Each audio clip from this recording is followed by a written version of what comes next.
Fajn boj, čau. Z novim letom smo pridobili nove cene bonov. Kaj se dogaja? Ja, z novim letom, s 1.1. so se cene bonov povišale in sicer v Mariboru poprečno za 50 centov, se pravi najdražji boni imamo 4,27 €, najcenejši pa 10 centov.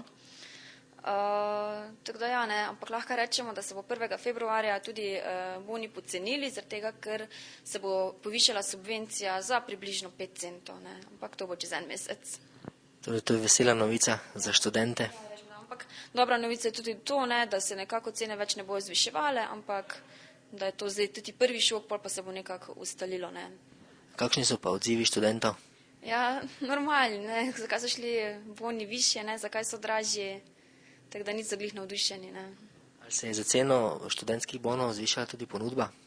Ja, seveda, imamo tudi nove lokale, se pravi v samem sistemu, ki ga pokriva študentska organizacija Univerze v Mariboru, imamo 154 novih lokalov, se pravi 39 več kot pa lani.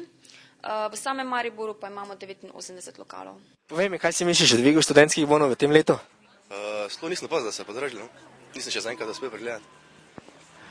Se pravi, ješ doma? Ne, se prehranjujem na bone, ampak zdaj so bili prazniki, pa se nisem obremenjeval s temi zadevami. Po tvojem mnenju, kaj bi bilo? Ne vem pa Ivan, kje je razlog. Kako se vam zdi cena bonov pa podražitev? Kako je tvoje mnenje o tem? Ja, ni fajn do študentov, ne, ko že tako nimam kaj preveč denarja, da se zdaj podražilo, drugo pa tudi nimam za povedati. Upam, da bo šlo kaj dol zdaj, ne, sam ne bo, kaj kaže. Ja, pravijo, da po enih informacijah bi naj boni v roku 2 mesecev spet cene padle. Aha, padlo, no, ti verjel.